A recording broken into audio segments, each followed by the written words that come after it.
You had to. Hello. There you go. There you go.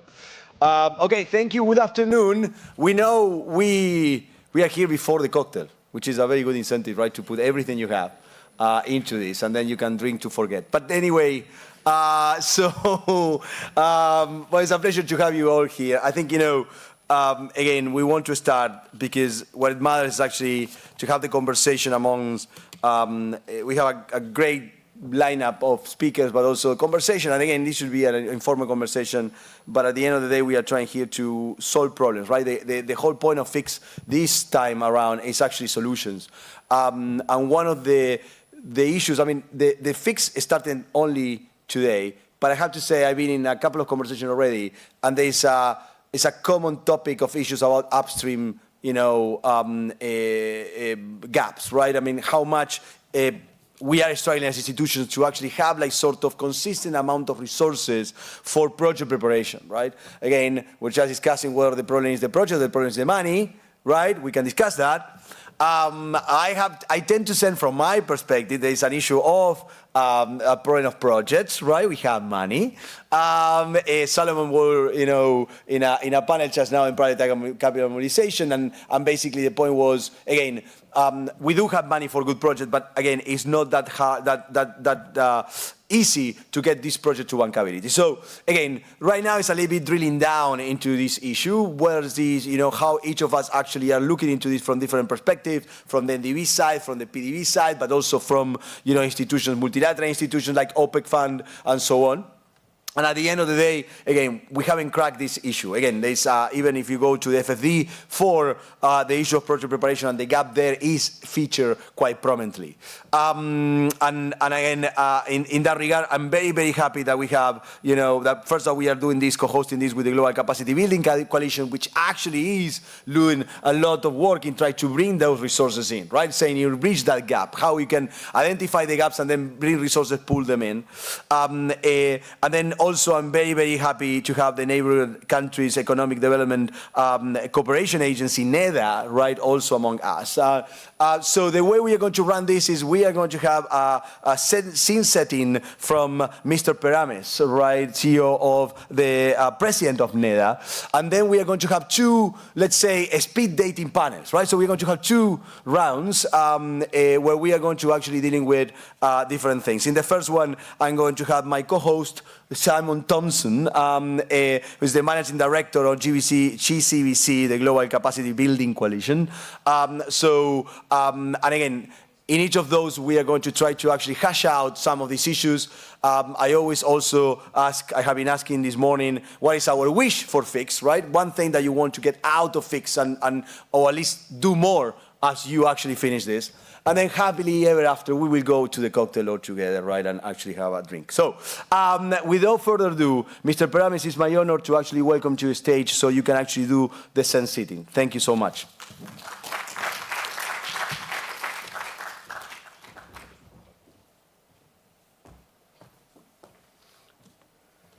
So thank you, Rodrigo. It's an honor to be here today to discuss a subject that plays a pivotal role in shaping sustainable development worldwide, called as technical assistance. The technical assistance is a cornerstone of capacity building, knowledge transfer, and institutional strengthening. It enables countries and organizations to address key development challenges, implement critical reforms, and enhance their ability to drive economic and social progress. As we dive into today's discussion, I would like to focus on two key areas: the existing gap in the current technical assistance landscape and the innovative way to foster collaboration for technical assistance.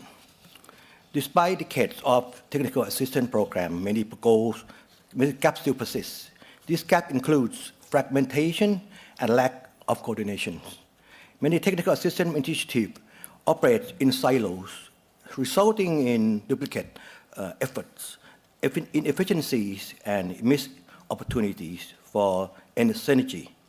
Multiple international and national organizations often engage in similar technical assistance projects without a unified strategy, leading to resource wastage and suboptimal results. In addition to the coordination gap, many TA programs suffer a lack of local ownership.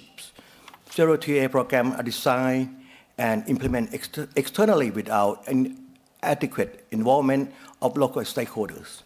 This often results in programs that fail to address the unique needs and context of local communities, limiting sustainability and long-term impact. Furthermore, even with TA programs are well designed, their success is often constrained by inconsistent and inadequate funding, which restrict their scalability and long-term impact. Short-term financial commitment from donors may also lead to abrupt program termination, preventing meaningful progress. To address this, securing sustainable financial commitment and diversifying funding sources are essential to ensuring continuity and meeting meaningful change. Beyond financial constraint, another major gap is the limited focus on measurable outcome. Several TA initiatives prioritize activity over outcome, making it difficult to assess their actual impact. Without clear performance indicators, program effectiveness remains uncertain, and lessons learned may not be systematically integrated to future initiatives. Therefore, implementing robust monitoring and evaluation framework that define key performance indication and impact metrics is essential. Finally, as the world becomes increasingly digital, the gap in access to technology and digital tools further widen disparities in TA effectiveness. The pace of digital transformation varies across regions, leading to disparity in access to digital tools, knowledge, and innovation. Many low-income regions lack the necessary infrastructure to fully benefit from digital-based technical assistance, limiting their ability to leverage innovation and development. Distinguished colleagues, to achieve more coordinated, effective technical assistance, we must embrace new, innovative ways to foster collaboration. Given the complexity of development challenge and a fragmented approach often lead to inefficiencies, duplication of efforts, and resource misallocation. By strengthening coordination and promoting synergetic partnership, we can assure that technical assistance efforts maximize their impact and lead to sustainable development outcome. Allow me to highlight some key strategies to enhance collaboration in technical assistance. First and foremost is leveraging regional network and South-South cooperation, which present a valuable opportunity for countries facing similar challenge to exchange best practice, technical knowledge, and innovative policy solutions without reliance on traditional donor-driven approach. Regional economic communities and multilateral organizations play a crucial role in facilitating peer learnings, regulatory harmonization, and capacity building programs tailored to regional needs. While regional cooperation strengthens learning and policy coherence, its success hinges on efficient communication and digital platforms that enable seamless engagement across borders. In addition to regional collaboration, an equally important strategy is actively engaging local communities and beneficiaries in designing and implementing technical assistance programs. Demand-driven and locally owned interventions are far more sustainable and impactful in the long run. Co-designing technical assistance projects with local governments, civil society organizations, and grassroots groups ensure that interventions address a context-specific challenge and align with national priorities and responsive to real needs.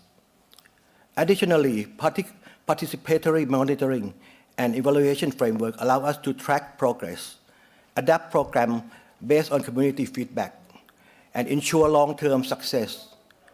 Meaningful engagement fosters ownership, trust, and sustainability, making TA efforts more resilient and effective. Last but not least, and perhaps the most critical strategy is the establishment of multi-donor, multi-agency technical assistance program platform, a pool approach where multiple development partner align resources and expertise can create greater efficiency and avoid redundant effort. Collaborative financing and joint program allow for better prioritization, reducing the burden on recipient country while optimizing technical and financial resources. This platform can take the form of sector-wide approach, global technical assistance funds, or regional development hubs that can coordinate intervention based on local needs and priorities. A TA pool approach ensures that in funding, expertise, and implementation efforts are collectively managed, leading to improved impacts, sustainability, and efficiency. By moving toward a multi-integrated TA ecosystem, development partners can reduce fragmentation, enhance knowledge sharing mechanism, and ensure the resources are effectively channeled toward initiatives with the highest potential for long-term impact.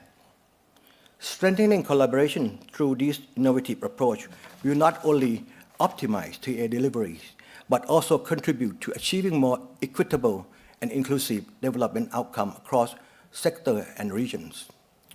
Ladies and gentlemen, as we reflect on this issue, I encourage all of us to ask, how can we make technical assistance more effective, more aligned with local needs, and more sustainable? By embracing collaborative innovation, digital solution, and pool funding approach, I firmly believe that we can enhance the impact and reach of technical assistance worldwide. Let's work together and ensure that our efforts contribute meaningfully to achieving the global sustainable development goals and create a lasting positive impact for those who need it the most. I thank you all of you for your dedication and your commitment to these important causes. I look forward to our continued collaboration in advancing meaningful and transformative technical assistance initiatives. Thank you.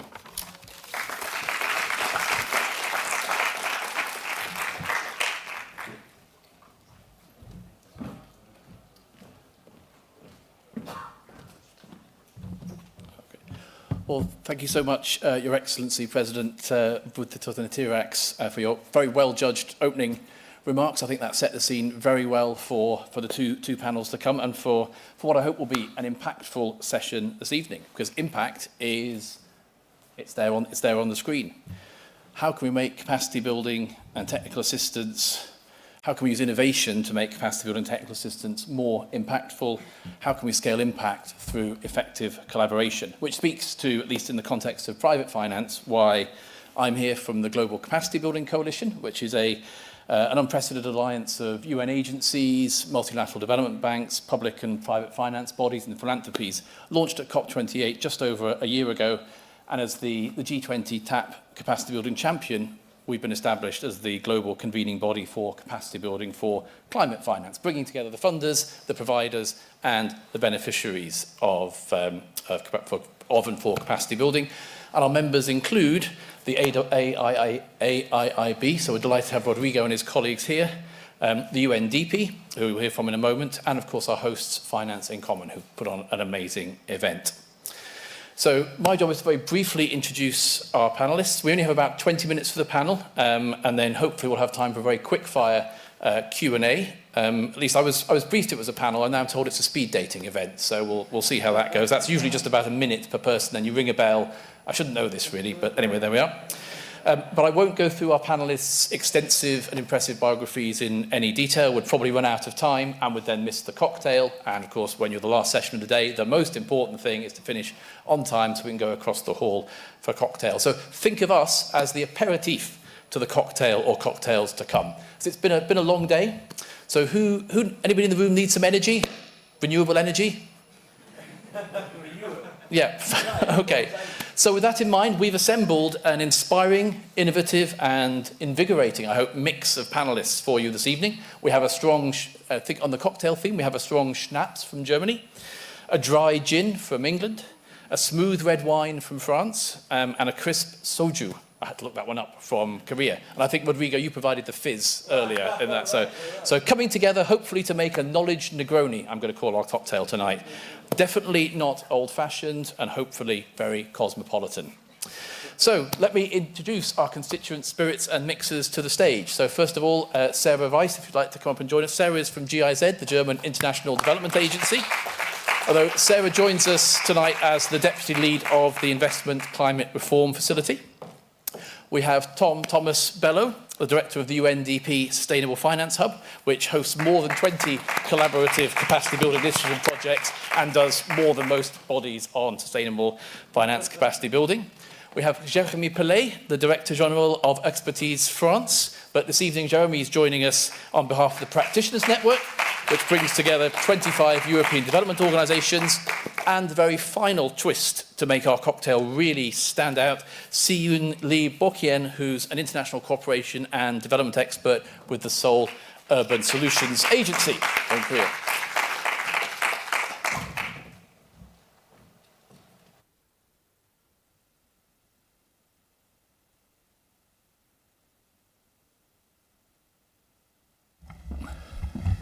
So to begin with, and let's start at the end, because Sarah, you feel so far away, Sarah.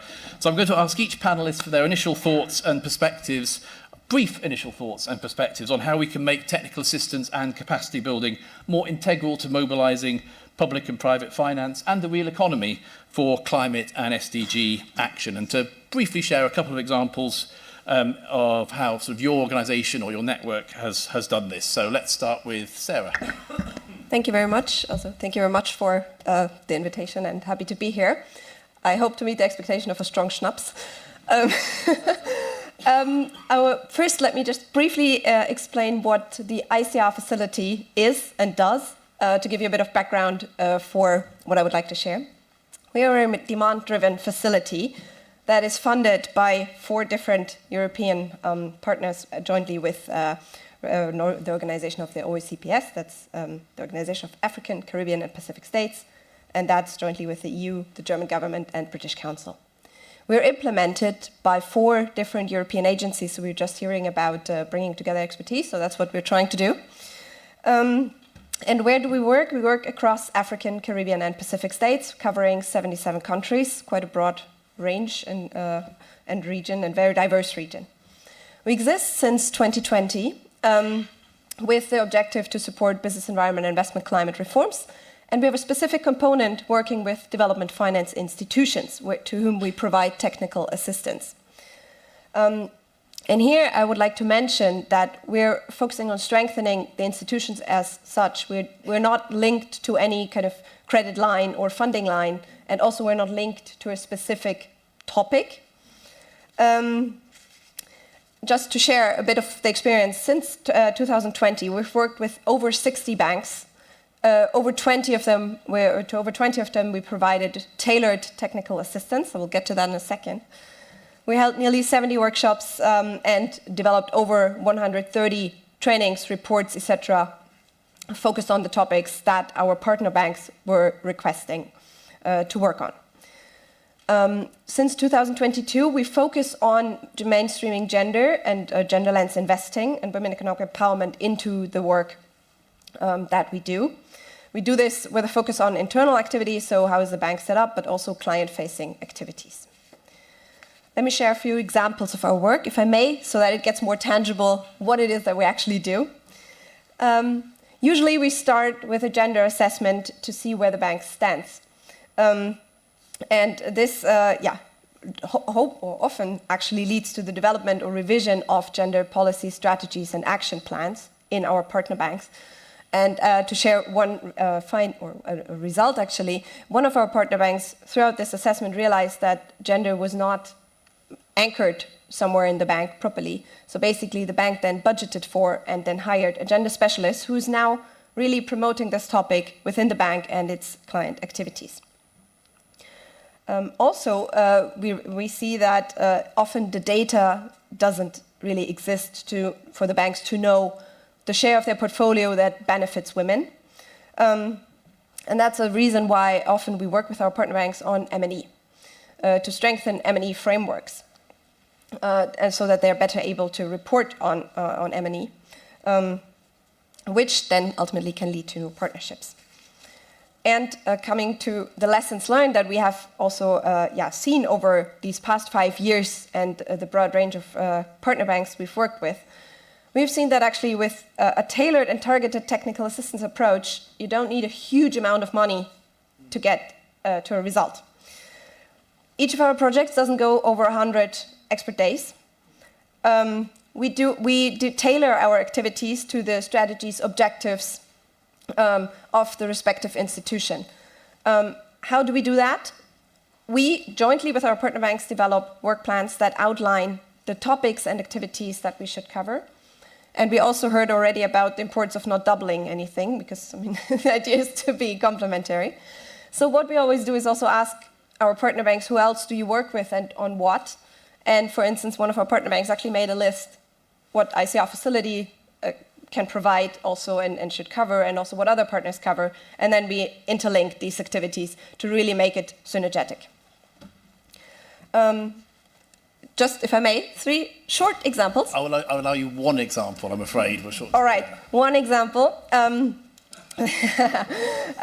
how we also, through our work, support our partner banks in accessing international funding. One of our partner banks we supported in preparing the GCF accreditation, and very happy to share the news that it very recently now, I think last week or so, this GCF accreditation was granted. So we're happy for our partner bank, of course, and to have been part of that journey. Thanks, and hopefully we will have time to come back with the second question to share some more examples. But let's come back along this path. Oh, I should just say, so I love that phrase. It was very poetic, tailored and targeted technical assistance. So it really trips off the tongue. So I think that's one to hold for us. Tom, another T.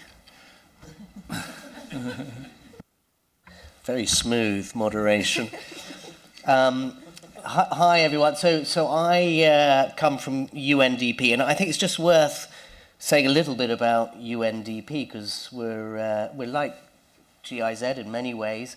We're a development institution, not a finance institution. So all of our money is grant money. We don't do financial deals in developing countries.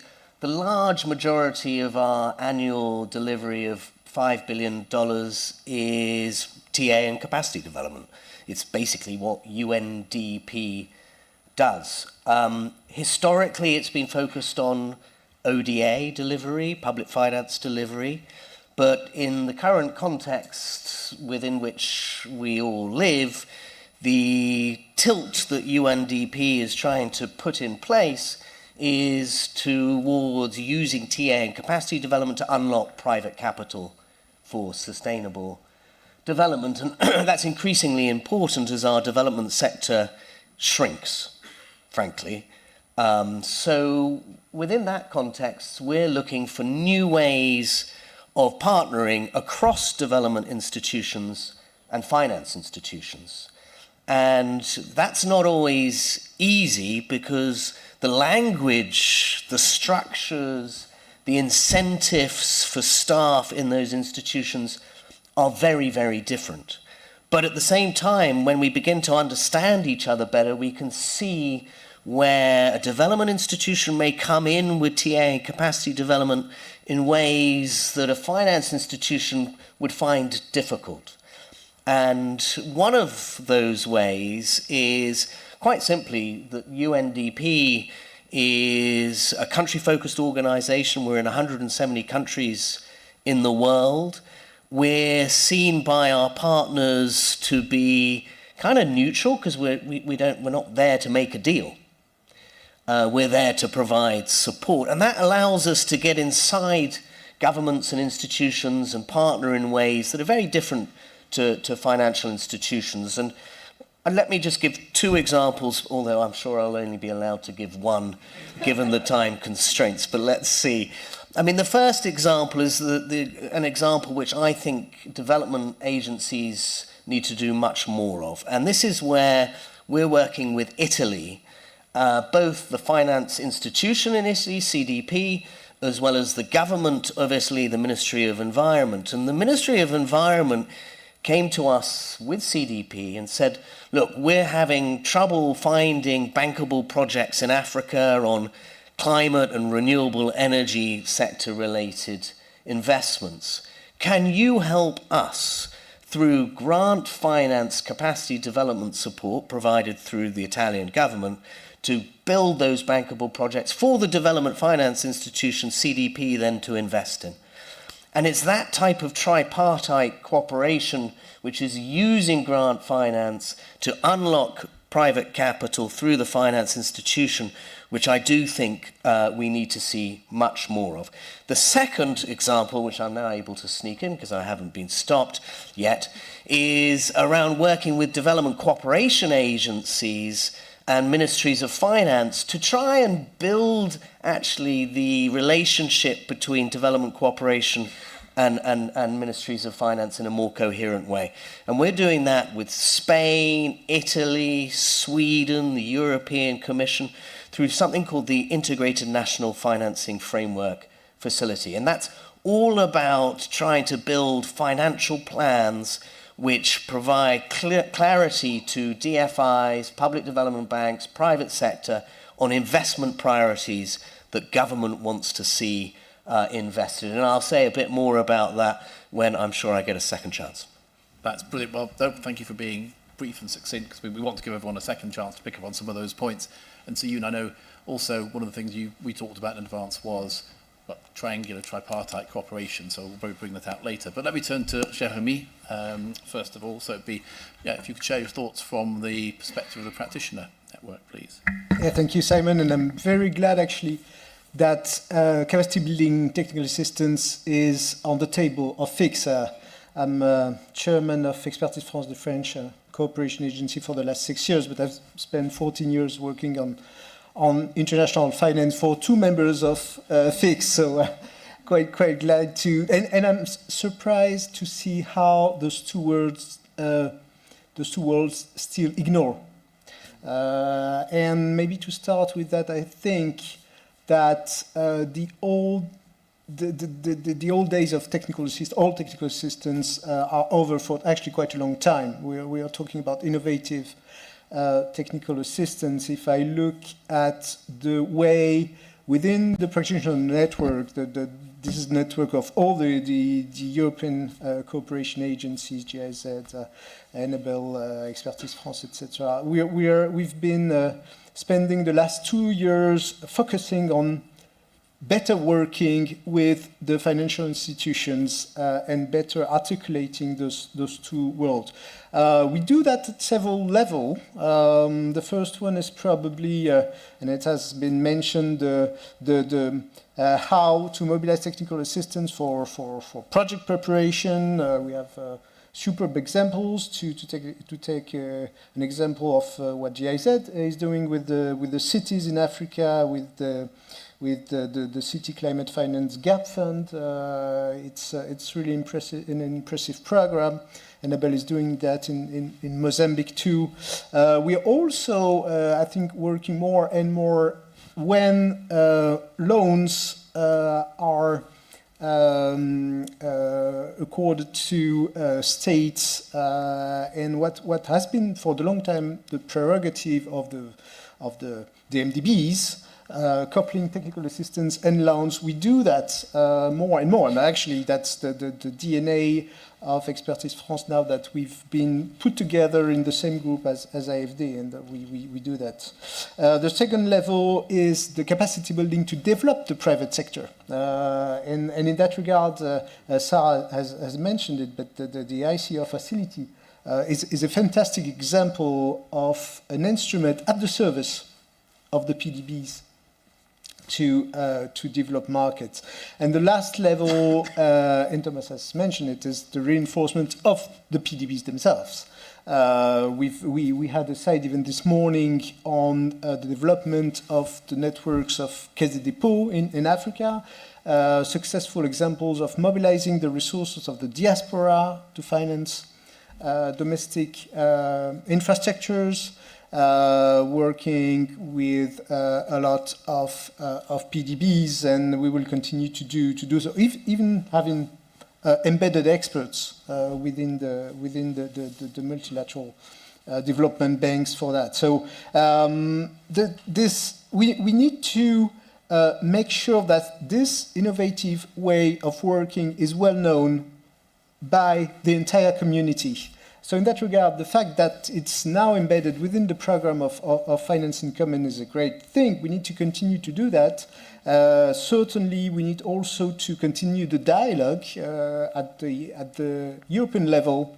We are actively promoting this dialogue within the PN and the other networks of DFIs and international development banks.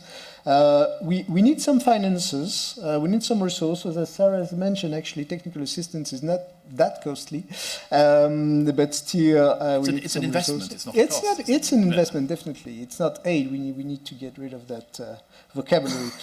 We need some flexibility. We need some alignment. Also, long-term alignment with within the countries with what the PDBs and DFIs are doing, and we need to develop a kind of comprehensive offer for our clients. I think that what we should do at the end of the day. Thank you. That's a very comprehensive sort of answer. One of the things I'd like to pick up on there, you said, we need the world to know about this. So challenge for everybody in the room, take a picture, tweet, or put it on LinkedIn or whatever you want to do. And if you can, tell 10 people about what the ICR and the other initiatives are tomorrow. We'll come back here at the same time tomorrow and bring those 10 people, and whoever's told the most will get a prize. I'll work that out overnight. But yeah, the prize we've now all been waiting for is Siyun. So Siyun, perhaps if you could pick up on the first question, and then maybe also, in the interest of time, perhaps you could sort of extend the answer to look at, I know what you want to talk about, we're calling triangular cooperation as well, and then we'll very quickly go back down the line again. Sure. So I'm from Seoul Metropolitan Government. I think I'm the only agency from city level government. So we are from the Seoul Urban Solutions Agency. We are working for international cooperation with partner cities, mostly in developing country. But we are expanding to partnership having with a developed country. Previously, Seoul Metropolitan Government is capacity building training in a specific fields like metro or water resource management. But once we started to have some technical assistance program, we faced many challenges are interconnected and multifaceted. For example, water resource management cannot be just ending the water resource management. It could be expanded to smart city or other areas, for example, like disaster management as well. So we started to expand our role as a city government and to have other cities. We launched the project named Seoul ODA Challenge last year, helping partner cities having consultation and technical assistance by inviting some local government officials to Seoul. When we designed this program, thinking the financial gap was our priority, because after this capacity building, we hear some aspirations from the city government or other partner cities, but we want to realize it, but we have limited resources. Then we thought about the model like Simon mentioned before. We built a relationship with the Ministry of Economy and Finance and other agencies or other ministry has their fund to realize our aspiration that we heard from the technical assistance. Because Ministry of Finance, they have trust fund in MDBs and they have their own international cooperation fund. And when you have some application for get some fund from the ministry, they prefer to have some project has some previous history, not the ground zero one. So we leveraged our history that we did some invitational training and did some inspiration. We made this project concept paper, and then it continues through the Ministry of Finance support and other MDB's trust fund. So that's how we tackle down this financing gap. And since from this year, we are expanding our partnership with MDBs so that we can have more aspirations from the partner cities or MDB staffs directly. And we are also building one with we are trying to build one with AFD group as well. So which one is, we are starting with the countries in nearby Seoul, like in Langdushin, like Cambodia, Laos, or Vietnam, because we can support some fund and we can offer some expertise. but the AFD or other groups or NDBs, they have more networks, they know more aspirations. So we want to build some triangular connections. It doesn't need to be just one directional knowledge transfer. It could be sub-national, sub-expertise. It can be, we can learn from our partner cities as well. So we want to not limit ourselves, don't put the boundaries. We just want to connect with developed countries and developing countries so that we can make more synergies. And thanks for bringing out the point about regional collaboration as well, which the keynote speech also brought out too, because I think that's, showing the expertise within the region is so important and adds the local context to that. So, Jeremy, and I will apologise to my panellists. Everyone can have 90 seconds for their next answer. You're on the timer. There'll be a buzzer. Will come on. But we have the second panel to come. So, one really key topic, Jeremy, which we discussed earlier, but I think everyone in the room will be aware, is the importance of monitoring and evaluating capacity building. How do we really know what works? So how are you and your colleagues at the Practitioners Network sort of thinking about, and very briefly, I know it's a big subject, sort of measuring and evaluating impacts and outcomes? No, it's an absolutely key issue, and I think today 100% of our projects are assessed, and we know that the final results of capacity building can be long, and it's not always. Public policy reform takes time in every country in the world. It's not. There's nothing new in that regard. However, we definitely need to prove in every project we do the result. An example I usually take is the mobilization of local resources in a very complicated country like Guinea, Conakry. We've been working with the tax administration on how to include middle-sized companies within the formal sector.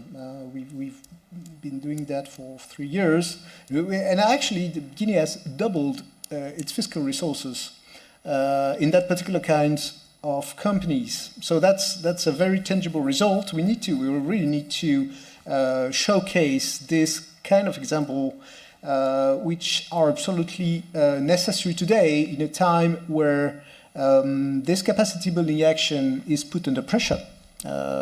As the rest of the international cooperation. So if we need to continue doing the demonstration that cooperation is better than conflict, we need to continue being assessed and accept that in some cases programs don't work.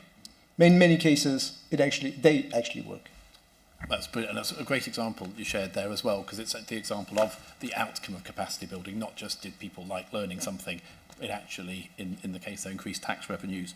Great, so Tom, coming back to you. So, as we briefly in the introduction, I sort of talked about how the UNDP hosts a very wide range of capacity building initiatives, and you eloquently described just how much you're delivering at country level and with lots of partnerships and things. But how do you and your colleagues promote collaboration, the sharing of good practice across that that enormous universe that the UNDP covers, so we don't sort of reinvent the wheel? It's an impossible question in 90 seconds. Thank you very much. Maybe just to finish with just 3 sort of priorities I think that I see in front of us. I think the collaboration across development institutions and finance institutions on TA and capacity development enables us to connect 2 very important parts of the agenda. One is transactions, and the other is systemic change. And that, I think, is the solution that we're all trying to find in this mix. To help us do that, we absolutely need to find ways to identify the country leadership that will drive this agenda forward, because collaboration and rationalization of TA and capacity development will not happen without country leadership. I think there are 4 tracks where we could look at collaboration around TA and capacity development in the context of unlocking private capital. One is looking at our comparative roles in policy de-risking. The second is looking at our comparative roles across development institutions and finance institutions in financial de-risking.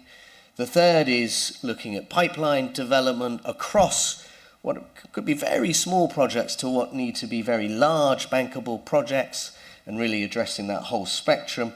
And finally, most importantly in my mind, is looking to ensure that impact is embedded into transactions and embedded into systems.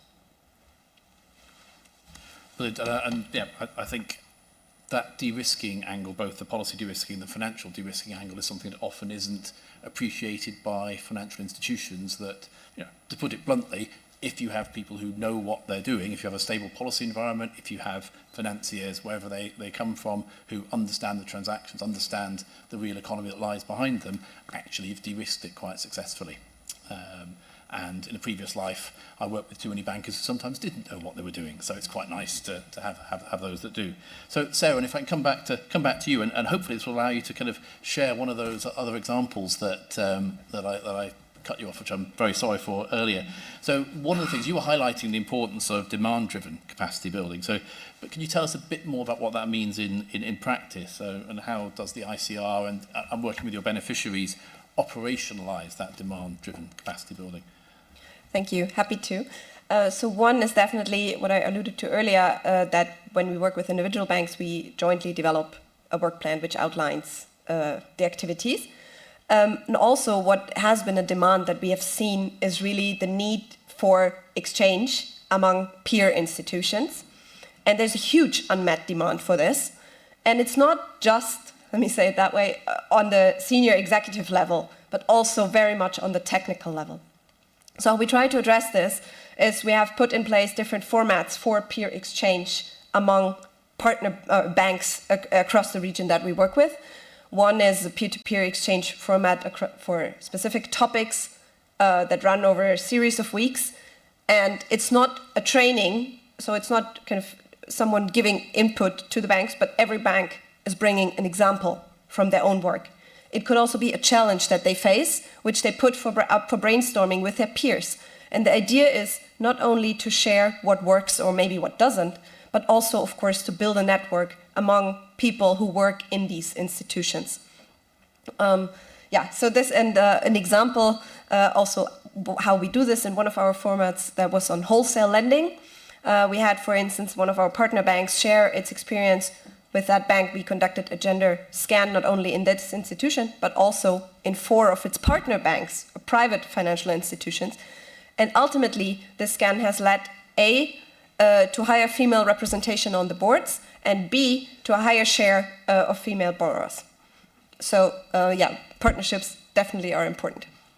Brilliant example. Thank you. And so thank you to all my panelists for joining me, and for it was a brief, I know, but hopefully refreshing cocktail of capacity building, with a few flavours for me standing out. I mean, there's a lot to unpack there, but we heard about the importance of tailored and targeted technical assistance. The importance, I think, Tom, in your first intervention, you talked about the importance of neutral providers. I thought that was a really interesting phrase to use, and that kind of led us into thinking about tripartite and triangular cooperation as well.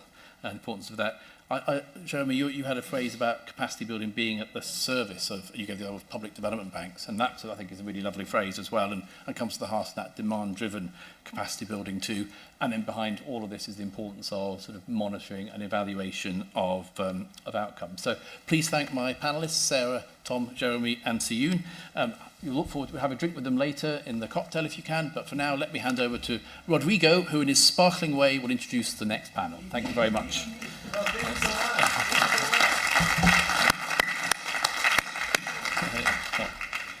Well, that was great, and again, I mean, I think it gives me hopes. In fact, I think that we should have this as a round table, right? So probably each of us here, we have ideas on these things, and actually it was very, very helpful to say, like, there are concrete stuff, concrete things that we can do to actually solve this problem, and we need to think together how to do it, frankly.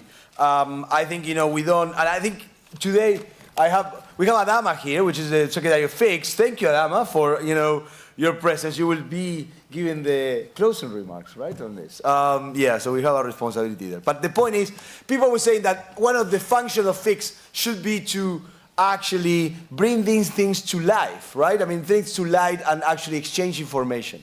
I think it's important that this is actually an amplification platform, right, in many ways. So without further ado, then I'm going to introduce the next panel, right?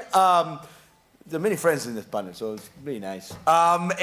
So first of all, we have Solomon Quainer, right? Solomon, please come to the stage. Solomon is the Vice President of Private Sector Infrastructure and Industrialization. I'm very happy because I missed to moderate Solomon in the previous event, so I'm very happy that I can do this. Yep. Then Viviana Gonzalez, Vice President of Strategic Development of Fonplata. Right? They tell me that Fonplata actually doesn't have money, they have projects, so we figured out how to do that. Adebayo Babagola, Adebayo, also Director of Strategy Planning of OPEC Fund. He tells me that the OPEC Fund doesn't have any money. I don't understand that. Still, maybe when we do energy transition, but so far, you know, I don't understand. And then we have Sweli Bansi, Sepula, from the Southern Africa Development Community Finance Resource Center, SADC DFRC. So please come to stage, and now I will switch places. Okay, multitasking. So basically, look, we have 30 minutes to do this. So speaking about speed dating, because I have my friend Adama here that you know should be doing the closing remarks. So I will do the following. We will do one round, and then we have time. Then we do again. I think that Simon said why one fire start. But again, you're coming from different places. So I will start with Solomon on this one. You know, in the previous panel we were discussing about private sector mobilization, and again, Solomon was saying it's coming from the IFC before coming to the African Development Bank, and say, well, in some cases, projects were coming easily to some regions, but for example, for Africa, that wasn't the case, right? And then you figured out and say, we need to put more of that, you know, on the upstream side.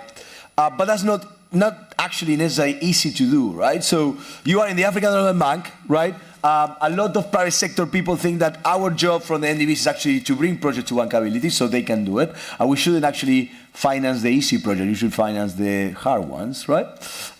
So I would love that you can actually tell us, Solomon, how you doing. I mean, your KPIs are based on business, right? So, you know, so you have to really solve this problem if you really want to succeed in your job, right? So I would love you to say that. And again, let's actually keep that wish for FIX for the second round. But if you can give us the gaps, and also some solutions that you are finding, including working with partners.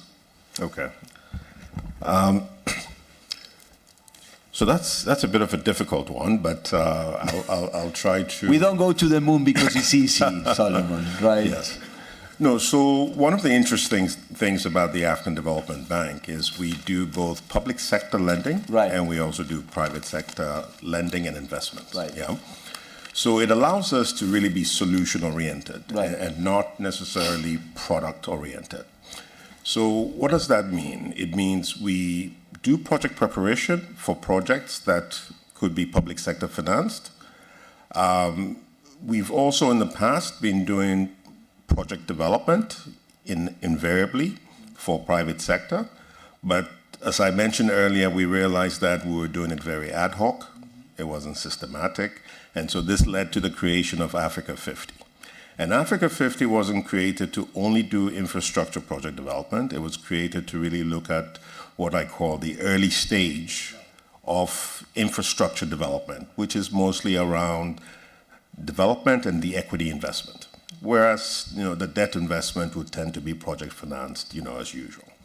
So for us, I mean, you know, in the past, you know, probably when there was great fiscal space, public sector, you know, was dominant, and we are primarily a public sector institution. But the thinking is now reversed because there's limited fiscal space. So there's a cascade principle. If it can be done by the private sector, go that way. But whichever way you go, you still need to actually invest time in good project preparation, right? And ultimately, if you want to get the best results from private sector, then government should take the lead in a lot of the project preparation work. Otherwise, if private sector comes in to develop the project, well, they're going to ask for exclusivity. They're going to ask to be able to negotiate the subsequent concession agreement or the power purchase agreement, etc., after they've done the project development. So it can be tough. But whichever way we look at it, and if you remember, what I said is we take a value chain approach, right? We look at the whole value chain and see how best to really support. But the biggest gap is really the absence of bankable projects. So whichever way we cut it, we have to really focus on a combination of project development and project preparation. And for us today, what we've said is that given the impact of climate change, we cannot really continue to do infrastructure project development the way it's happened in Africa, where the gestation period is about 7 to, even in some cases, 10 years. So we need to be able to do it within 3 years, okay? And we also want it to be focused on green infrastructure. So it's almost like, you know, double whammy, right? So this is why we've created the Alliance for Green Infrastructure in Africa. And we have brought in different funders because we realized that there's not enough grant funding around to simply use grant funding only for project development. So what we've said is, no, let's bring in the grant portion. It could be philanthropy. It could be, bilateral donors. Let's bring in the junior equity, and then let's bring in the commercial tranche. And we've done this really to create what I call a contestable market for project development. Project development is not really done by the AFDB. It's not done by the MDBs. If you look very carefully, it's always a smart local developer who comes up with the idea. But they don't fully have the skills and they don't have the money. So the Alliance for Green Infrastructure is intended to bring the skills. So the idea is for local developers to work with experienced developers, okay, like Africa 50, but it could also be like Aqua, it could be like, Scatec, it could be like Globalec, etc., okay? And to work on a co-development basis to actually bring these green projects to bankability quickly, with scale, with speed. So that's an example of where we're creating really a platform that essentially we hope would reduce the need for doing project development and project preparation over 8 years to 2 to 3 years, and also bring the right skills. Great, Solomon. I have many questions about that, but I will hold them. Many questions not for today, but obviously it's the issue of when you are project preparation for private sector, you have always the question about subsidies, right? And should we put public money to prepare projects that should be prepared by developers, right? I think so. I think not for now, for parking question, but it is a question about how we deal with that and why or where we think that actually it's important to put that sort of subsidy into that or the public sector. I think that's an important thing. But also you mentioned, these are the type of projects or the models that could be replicable in different regions, right? We find the same thing in Central Asia, in Southeast Asia, I'm sure, in Latin America. So with that, it's a very smooth transition to Viviana. So because, the thing is, Fomplata, you're supposed to be you are very close to the local institutions, right? One of the things actually about FIX, about PDBs, is the localization, right? Your capacity to be closer to that. Solomon was saying most of the things happen by local developers, right? So it's not like that. So, and I think one of the questions is how we can engage with people or with institutions that are closer to the local developers actually to do that. So with that, can you tell us a little bit, about your experience with this? What you're struggling with? And if you found some ways to actually at least start closing that gap, right? Thank you, Rodrigo, and thank you for having us in this panel. Let me explain a little bit about Fomplata. We are a regional development bank integrated by the 5 countries that are part of Mercosur as well: Argentina, Brazil, Uruguay, Paraguay, and Bolivia. So Like Rodrigo mentioned, we work very closely with our member countries, but also with subnationals, because in Argentina and in Brazil, we have a lot of projects with municipalities, and it's this is very important because we work very close to there to ensure relevance and ownership. And in that matters, like we work, we made tailor-made projects and programs with them to better fit the necessities they have. So for us, it's very important because we not as OPEC, we don't have limited resources. I wish. So it's very important for us to strengthening our partnership with MDBs. Actually, we work with OPEC Fund, and we have recently signed a facility agreement with them, and we co-financing technical assistance, but to create, to construct a pipeline of projects. And we are looking for 3 projects in Brazil already, so, and it's very important that. And also we have Sucre Declaration. It was an agreement with IDB, with CAF and CAVE to work together in the region. It's very important to act in complementarity and reduce the duplication of efforts. Our region is working on the regional integration, not only in infrastructure, but also in energy and innovation. So they need that we work together as MDBs to better respond to the needs they have. And on other, I think it's a very important example of working together, that it's a project in Uruguay, building sustainable wooden houses. And it's not only innovative because it brings technology in the construction and the building, but also because it involves not only NDBs, but also the national government and local organizations, and IICA that provides a technical experience. So I think that the answer is if we work together, if we work complementarity, we maximize the impact of the technical assistance in our region. Very good. And again, no magic bullets. I think it's actually a lot of hard work, right? I mean, again, connecting, partnering, and doing the things, and then actually trying to scale. I think one question, obviously, on these things is how scalable they are. But again, I mean, Solomon, it's like, having a couple of things which are at scale, right, that you do in Africa, and they are like working, right? So I think, there's a lot to learn there. Again, my sense is sometimes we tend to actually believe that things, we have to recreate the wheel, right, in something else. So we should, think, okay, the guys, let's call the guys that did this in Africa, see whether they can help out in our region. So thank you so much, Vienna. And again, so Bayo, you were called, right? I mean, I think, where's the money, right? But the thing is, I know OPEC Fund has been putting some of these, partnerships, not only with Fonplata, but also with the Asian Development Bank. Not yet with the AIB. I don't know why. I mean, you should tell me now. But you have experience doing that, and definitely you are trying to tackle it. So can you tell us a little bit the experience and how you're doing? Sure. Thank you very much, and thank you, Rodrigo, for the introduction, and thank you to the AIB for inviting us to this session. We're very happy to be here. We are the OPEC Fund for International Development. We work in 125 countries. We are owned by 12 member states, and we've been around for about 49 years. And contrary to what Viviana said, we don't have unlimited resources. We're subject to the same fiscal constraints that MDBs are facing at the moment. But seriously, in our experience, of course, a key pain point is project preparation. Getting access to bankable projects, both on the private sector side and even on the public sector side, has been a key headache. And it's increasingly a major headache because we have a transformational growth objective.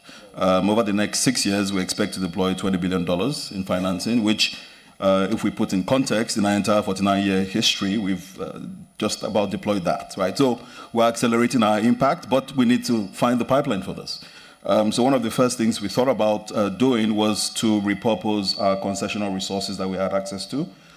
So we have grants resources, and we first changed the policy to ensure that 90% of all our grant resources are focused on project preparation. That's the first thing we did. And then the second thing is, collaboration for us is critical. That's really the only way we can achieve our objectives. So like you said, and like Viviana said, we started talking to the other MDBs to see how we can put in pooling arrangements. So, we have a pooling arrangement with the ADB, we have with Fomplata, with CAF, EBRD. And I assure you, Rodrigo, we're working very hard on the AIB. I'm on the record now, so we'll get it signed.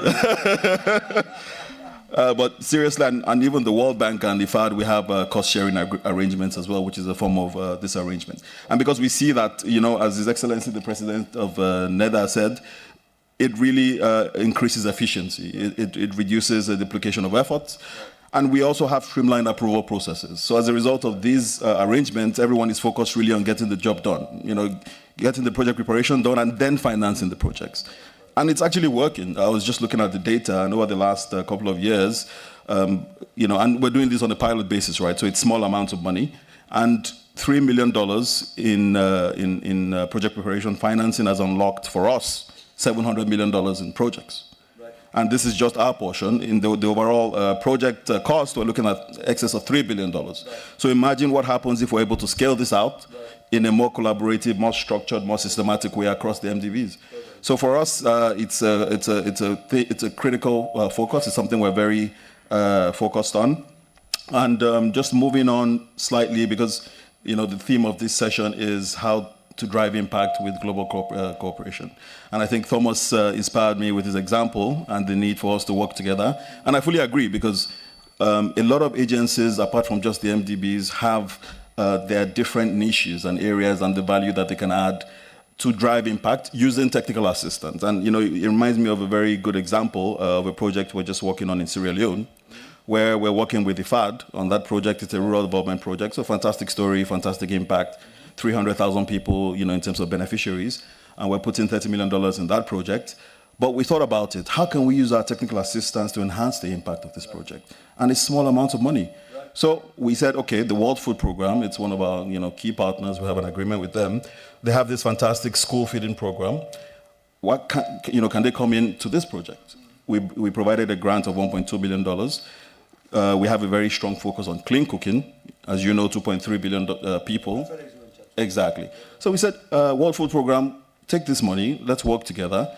Can you put in place school feeding programs using clean cooking facilities to provide meals for these students? And that's, a grant component that's going to, multiply the impact of that project. Just a small amount of money. And in the same project, we also have a partnership with SE for All. We said, SE for All, come in, give you $800,000. Maybe you can buy clean cooking stoves for the families of those students in schools. So in their homes, they have clean cooking. In schools, they have clean cooking. And, the project itself is still there. So for me, I fully agree with what Thomas said. We, apart from just the MDBs, we also need to find a way to pull in as many different partners as possible for each project, because this is really how you can multiply the impact of our dollars. Thank you very much. Great, drop the mic. Tom, you have fun. Look at that. Amazing. So no, I agree with that. And I think, these things about pooling resources is not about MDBs or PDBs. I mean, it's about all of that. And actually, I think in my mind, there is a conversation about the FFD4, right? I mean, this Sevilla, with Tom, we were just discussing about that. There's a very Sevilla initiatives, right? I think one of those should be actually referred to this thing. So we should get together, right? Think about it. I mean, Solomon had a couple of good models on how we are going to go on this together, and then say, let's go and deploy this model in a couple of countries that actually are championing these things, right? I mean, there are a couple of country platforms that have been selected. There have been a workshop. Let's connect the dots here, right? With the guys that have been spending 2 days at the beginning of the week talking about country platforms, right? So speaking of which, South Africa is a country that has, a country platform, but also, again, Mr. Perames, President Neda, also talked about the need or the value in regional approaches, right? And I think, also it's a question right now where the global cooperation is kind of messy, right? I mean, there is a question about the regional, collaborations.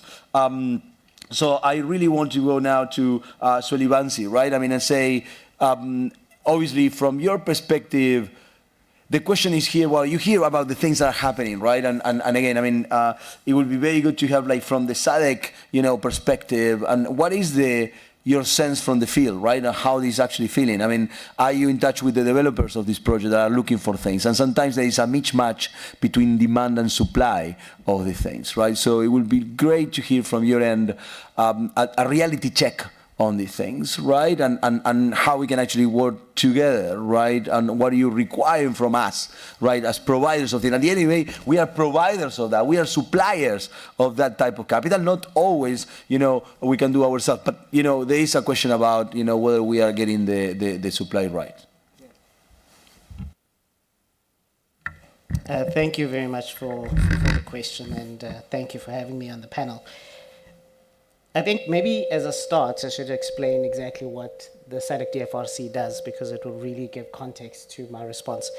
So the SADC DFRC is an institution of SADC, which essentially is responsible for supporting the local DFIs and the regional DFIs in terms of being able to, firstly, provide, or rather create a pipeline of projects which foster regional integration. Am I still audible? Yeah. Okay. So firstly, it's to create a pipeline of regional integration projects, which essentially will then allow to and support the Africa Free Trade Continental Area. So that's the first thing. The second thing is to strengthen the capacity of the DFIs themselves, as well as government institutions, so that they would actually be able to firstly de-risk projects, be able to measure the risk and assist in allocating the risk to the right people who can manage the risk. Right. Thirdly is to drive enabling environment within the different countries and the region as a whole in harmonizing policies and regulation to allow for projects to exist. And the way that we do that is it's research-backed. So we do a lot of research to assist in ensuring that whatever policies are put in place by the different governments are essentially backed by research, and also that there's clear harmonization within the region. And what that allows for cross-border participation and cross-border financing of projects and collaboration. So what we've noticed in the region is that there's a lot of focus on supporting the developers in the project preparation and project development. But there's also a huge gap in terms of the capacity of government entities, as well as the capacity of the local DFIs in actually being able to evaluate the projects that they are receiving, so that they're able to make sound decisions about financing those projects. So one of the things that we've been focusing on over the past year has been how to create a platform where we can support the DFI network plus local governments in creating an enabling environment so that these developers can thrive. And this is based on a very good example of that, what was done in South Africa with the Independent Power Producer Office, where before you could start thinking about supporting the individual projects, you needed to support the government of South Africa to develop policies and structures that would actually create an enabling environment for you to be able to then take the next step and have developers do a lot of work around the project preparation, etc. So we are focusing on how do we support those two areas, governments and DFIs, to strengthen their capacity, to strengthen their ability to set an enabling environment for these projects to exist. We already have a lot of entities within the region, or rather in the continent, who are supporting project preparation with developers. My colleague from AFDB mentioned some of the work that they do. So there's a lot of work that's at that level, but we're just trying to make sure that a step before that, that actually then also happens as well. How is it going? It's No, I mean, everyone was asking. No, I guess I just asked what everyone is thinking. Yeah, no, it's still at early stage of development. We're engaging, for example, currently with the government of Botswana, where they've got two ambitions. One is they've got an ambition of building 100,000 homes in the next 5 years for their local citizens, and they also have an ambition to construct 6,000 megawatts of power, renewable energy power in the country. But currently they haven't got a clear model of how to do that. So what we are doing is that we are supporting them in putting together the enabling environment that would allow that. But the biggest thing that we are focusing on is not just putting in legislation and policies, but is how do you maximize the participation of private sector in doing this? Because one of the things, for example, you have an entity called BHC in Botswana who's responsible for housing. They've only built a maximum of 2,000 houses per year. Right? Now, the ambition is to build 100,000 houses in 5 years. That's more than 20,000 houses per year. So now how do you help them to scale that? How do you help them to create a space where then private sector can come on board and assist in scaling that up? So that's a program that very soon will be going out to market to be able to then attract the funding and be able to attract private sector participation in that space. So that's where we've started doing that. The second place where we've started doing that as well is we've been working with SACRI, the regional body which is responsible for standards on renewable energy in SADC, in terms of how do they set proper standards for renewable energy as well as energy efficiency. So we're working together with them in creating regional standards that all the utilities within the region can then subscribe to. Fantastic. We're also working with the Southern African Power Pool in terms of standardizing tariffs for the region, for the generation, as well as in terms of standards for transmission infrastructure as well. And creating an environment to then bring in private sector then to participate in building the infrastructure around that as well. So I don't want to keep quoting Tom, right? Because, it has have many things, many successes, Tom, in your panel. But actually he mentioned policy de-risking and policy enabling environment, right? One of the things on the pillar, and frankly is important. I mean, it's not only you do project preparation in a vacuum of the right regulatory environment, right? I mean, in order to see things, it's not only about good projects, they have to be good projects and then the regulatory framework. M300, with Solomon, obviously the African Bank is championing, a lot of these projects, they need a lot of regulatory environment. I mean, those are things are energy distribution, selling, offtakes, right? That if you don't have the right regulatory environment, it's not going to happen, right? No matter how good projects they are, they need an ecosystem, right? And again, what you're saying and you mentioned is that actually you are actually taking care not only that the project preparation, but also the ecosystem of the enabling environment for those things to happen, which I think is very relevant. Okay, so I know we're conscious of time and everyone wants to actually go and drink. So, 20, 30 seconds each of you, my friends. So what is something that you want to see happening after FIX? So one idea, and then we can get Tom here. We just have a lot of things already, so he can work a little bit. And then take this thing, we can take it, again, we can do to the next FIX, but also we can do to the FFD4, etc. So one wish, and I'm going to be randomly starting with Viviana. Okay, thank you, Rodrigo. One thing that I think that it's important is to work more together. Right. Not only like co-financing, but actually sharing experience. We were talking with him before that maybe it's good to work in strategies together among the institutions, so we can impact better in our region. So. Fantastic. Okay. So Solomon. Okay, so I was sitting here quite jealous about the love fest between Von Platter and the OPEC fund.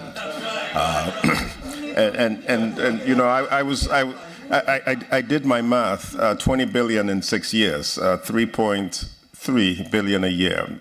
If all of that is going towards, technical assistance, yes. So I think, Bayo, we need to talk. But on a more serious note, I think the most important thing is that public development banks have a very critical role to play if we're going to achieve our climate change goals. And partnerships are key. And this is why, for me, FIX is a great opportunity to explore that. So that would be my 30 seconds. More partnership, and it's a common theme here. So, Solibansi, yes, your wish? Thank you for that. I think I'll probably join the bandwagon and say that partnerships. Use this one. Oh yeah. Change that one. No, there's not. Yeah, at least I sound better now. I was saying that I think I'm going to join the bandwagon of saying that partnerships are very important. If we think about the work that we do within the regions and the areas that we do, it doesn't help to have multiple programs which are not joint and linked in any way, because the demands of the regions and the areas that we serve are very linked and very similar. And the challenges that we find is that a lot of the initiatives and support that is given is not very well coordinated. I've got 16 countries I'm responsible for, and of the 16 countries, you'll find there's a water project or water program that's being done somewhere else, and an energy program, and there's no coordination in terms of how we support that and ensure that there's clear harmonization. So I think for me, the biggest thing is how do we ensure regional harmonization, not just in Africa, but not just in small regions like in the RICS in Africa, but throughout the continent, and also how do we take that and do it globally, so that we all speak the same language. So when we talk about project preparation, we're talking the same thing. When we say bankable project, we all say the same thing, because there's still a discrepancy in terms of what we mean when we say bankable project. Depends on who you talk to, and we just want to make sure that there's clear alignment in terms of what it is that we mean when we say these things. Well, you are giving homework to Adama. I hope you are writing.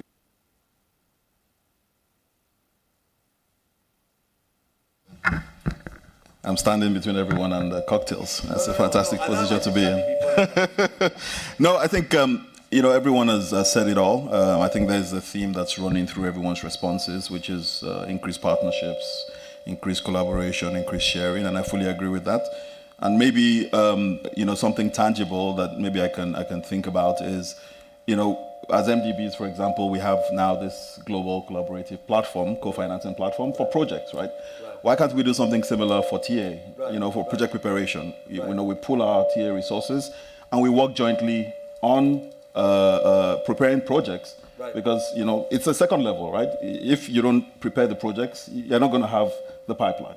So I think all of us coming together as a group, whether at the MDB group or even a wider group, and having some sort of portal or platform where TA work can be documented and invested in, I think would really help achieve our objectives. I'll leave it there. Thank you. Thank you so much, Mario.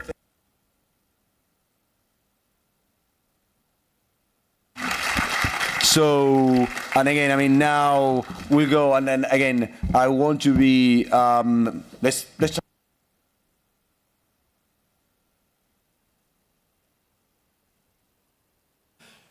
No, it will be very short.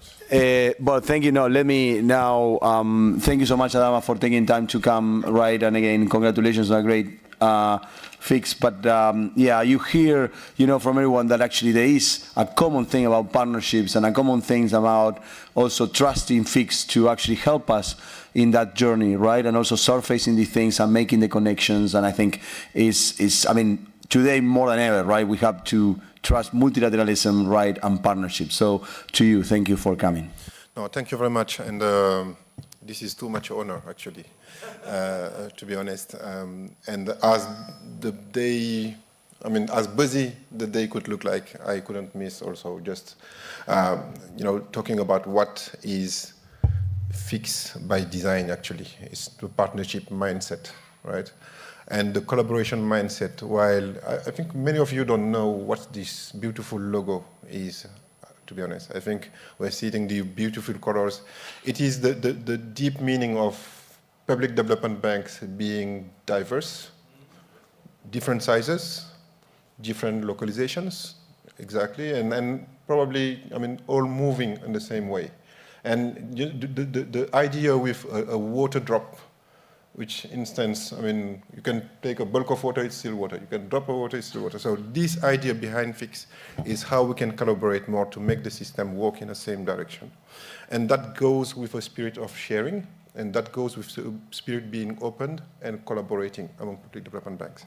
And it's true that wherever you take a development banker, I think there is an easy way to just switch them in institutions and they will fit in. Because the mindset and what they want to do is pretty much the same. Probably what is missing is the institutional and administrative heaviness we can let's also see what we have. And institutional heaviness and administrative rigorous is also a capacity issue at the end, because we are speaking about our efficiency and our effectiveness of what we are investing. So as development banks, we want to share that spirit on collaborating more, and that's why within the Financing Common Summit, we don't only do these summits. Actually, we have actual working groups that are really technically led, where the working groups can define how from one public development bank to another you can share your business models, you can share the norms you are working on, and even develop projects together. That's why we see also groups that are coming from there and agreeing on the norms they are working, how we fund together water, how we fund together infrastructures. And we see that really happening, and the mutual reliance being more improved in this ecosystem of public development banks. Let's take the MDB community, for instance, going until having a platform where they share the projects they have at the beginning. I think it's a way to go, and congratulations to AIIB that also started that project and with the World Bank, etc. So let's imagine this at the size of, beyond the MDBs, including the national development institutions. Europe has shown the lead at some point on that. You will see MDBs, EIB or World Bank, etc., co-financing projects at the national level with a national development institutions. It's not really what we see in Africa, for instance. You will see MDBs collaborating, financing projects in Africa, but often without any national development institutions. And I think that's where also we have this capacity issue. And I think the VP mentioned it earlier. Even if we find magic money today, we have 4 trillion, right? We have 4 trillion to close the gap. Do we have 4 trillion worth project to be invested in? I don't think so. And that's where the capacity issue is. So what is the role of the public development banks in this ecosystem? We are formally advocating for public development banks to be an origination machine at the national level, meaning that if they have the right capacity, they can create projects for the community of PDBs to invest on those projects. So that's also, how can we do it? Helping those national development institutions to level up. So several initiatives we have been seeing are also in this regard. And I want to commend also the work our colleagues from AIFAD are doing. It's really, underneath, we don't hear much about it, but you may know that now we have a financing common coalition for agribusiness and agricultural investment with 180 PDBs that joined that platform. And what was even surprising is to see those public development banks, their request for technical assistance is on sustainable investment in their value chain. And I mean, the sustainable agenda itself is, becoming a new normal in this ecosystem.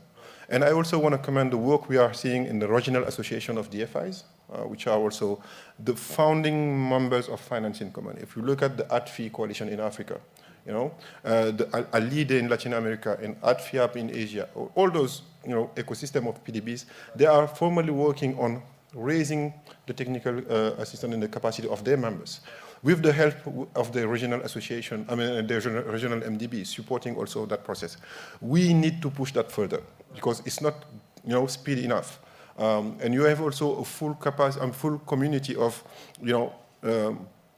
practitioners and of course, Jeremy, I think, mentioned that, being more embedded with the development banking ecosystem. And I think in this regard also, AFD has shown how the capacity should be linked with the financing.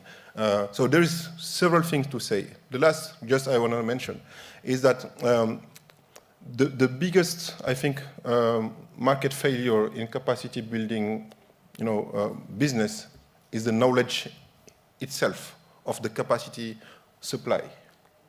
You see?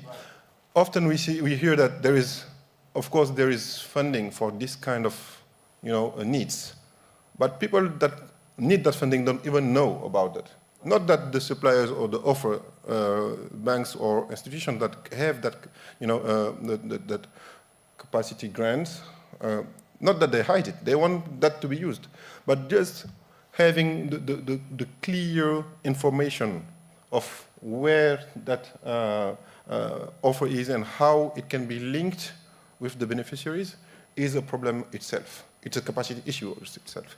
That's where we think that within Finance in Common, we want to help implementing the G20 task force, on an action plan regarding technical assistance, which was decided in 2023, and also creating a tool where we, help matching the need from the public development banks, that are needing this TA with the TA supply that exists. So it was a long road, and I just want to congratulate my team here that were working on that, and we were also inspired by what our colleagues from G Funds and the GBCP were doing, in order to just say, okay, what do we know about the TA offer today? So compiling that information and made just one catalog, which is accessible in the Finance in Common website for its members to just have the information of this is available for you. So can you get it, can not you get it? That is another info. But at least having that knowledge is a big step. So for sure we will keep that work going. And I definitely is conscious that you have a cocktail to join. So I may stop here, but for sure this is a really important issue for us. Please be aware of the developments we will have in this regard within the Finance in Common Coalition, and go raise your capacity in the cocktail that is happening on the front beach. Raise your glass, right? Raise your glass, and whatever deal you wanna make there, I think the cocktail will help. Really, thank you for being here. We have been having today a great day of discussion. 2,000 people were here, right. And really, congratulations for you all to put your mind at work while the cocktail is still working. Thank you. Thank you so much, Adama. Thank you. Okay. Free at last. Yes.